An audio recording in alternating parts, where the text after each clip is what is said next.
जों जागासिनो दं नै रायजोफोर होखावबायलै दिनै होखावबाय मा जादों मा जादों ओंख्रिखौ देखायासै रे नोङो जादोंलै गोथाव नों गावनि खुगाखौल' देखायदों रे ओंख्रिया बोरै रे ओंख्रिया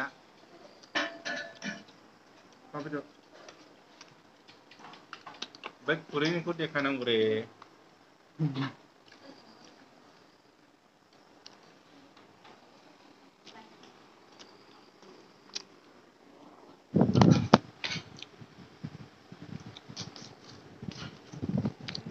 नै गासिबो दङ जालागोन र' दासो जादों नै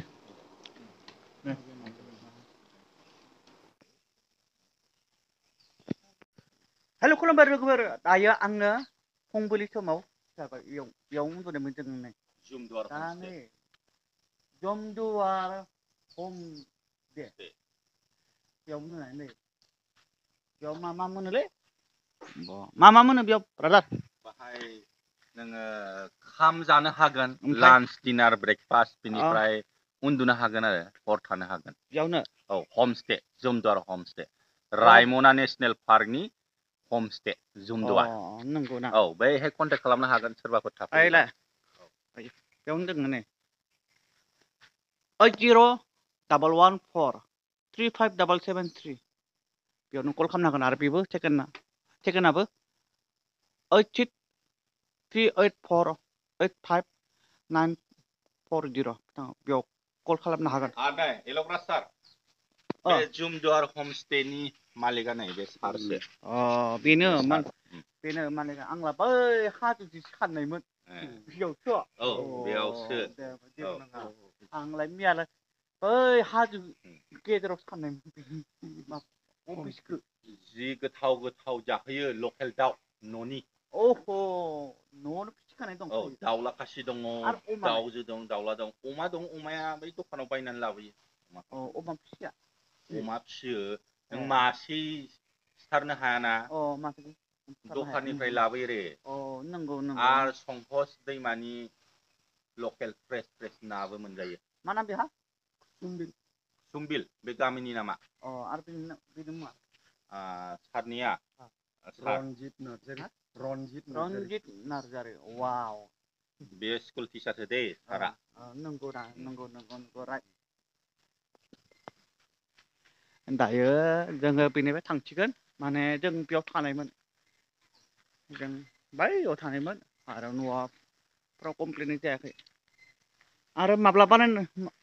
फुरा कमप्लिट बानायगासिनो थासिगोन इथा लाबोखाबाय इथा लाबोखाबाय नै खै बोसोराव कालार रं फोनजोबगोन बोसोरथामसो नांबावगोन बेफोरखौ बानायजोबबाला कमप्लिट जाबाला नै दखानबो दंबावो नै न'आवनो दखानबो दं न'आवबो दखान दं ओमफ्राय सारा मालफोरखौ माहानिफ्राय लाबोयो दखाननिया गसाइगावनिफ्राय गसाइगाव दे होमबा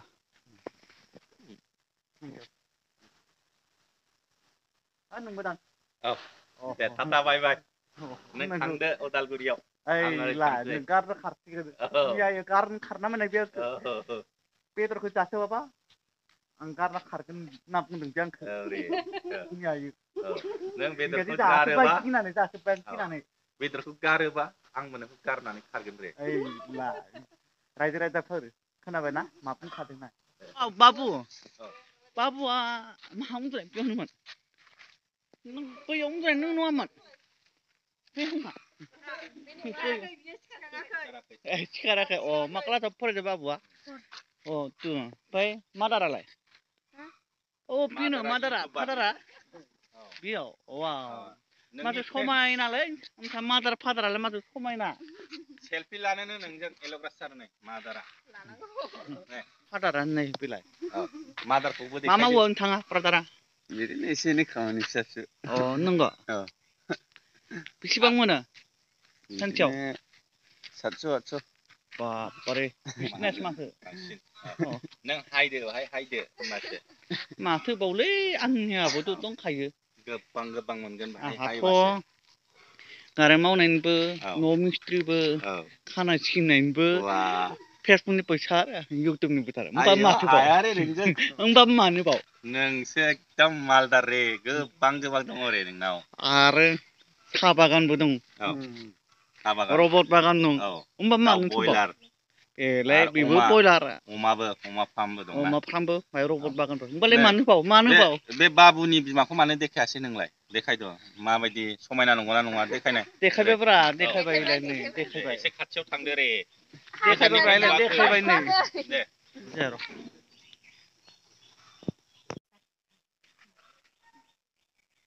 थेंक इउ मबाइलावसो नुयोमोन रियेलाव नुबाय दे थाथ'ब्रा थाथ' दे बेहायनो थाथ' नोंबो हागोनब्रा नोंनो एसे साइड खालामदों गोजोननाय थाबाय जोङो दंफैयोमोन नै जुमदुवार हमस्टे जोङो हरसे थाबाय एल'ग्रा सारजों आंजों जोंखौ जोबोद मोजाङै जाहोबाय दिनार आरो जोंखौ हरसे दोनबाय जोङो दा थांसिगोन जोङो आसाम फिजिकेल एकाडेमि जोङो दा थांसिगोन आसाम फिजिकेल एकाडेमि बेहाय गोबांथार सेंग्रा सिख्लाफोरखौ ट्रेनिं होयो जाहैदों जायफ्रा माने डिफेन्स साख्रि मावनो गोसो दा जों थांनानै एसे भिडिअ बानायहैनोसै आरो बाबु दासो सिखारदों नों दासो सिखारदों नुलामोन माथो नोंलाय आंखौ उन्दुबाय थाबायमोन मा क्लासाव फरायदों बाबुआ मा क्लासाव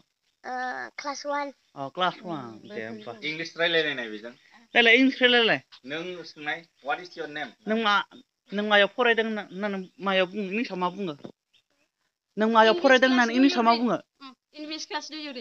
रोंगौ बुजियाखै क्लास 1 जागोन दे बेनि नामखौ इंलिशनि सोंनाय बेनि नामखौ व्हाट इज योर नेम माय नेम इज थारबिखन वाव वाव एल'ग्रा सारा खाट्रा इंलिश गोरोंखा नंगौ दे थेंक इउ दे आमाय थांसै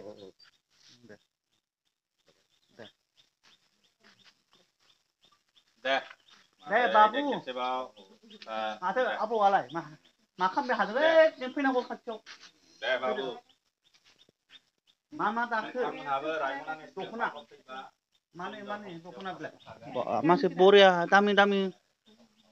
बानायनो हायो माथो नै आबौआलाय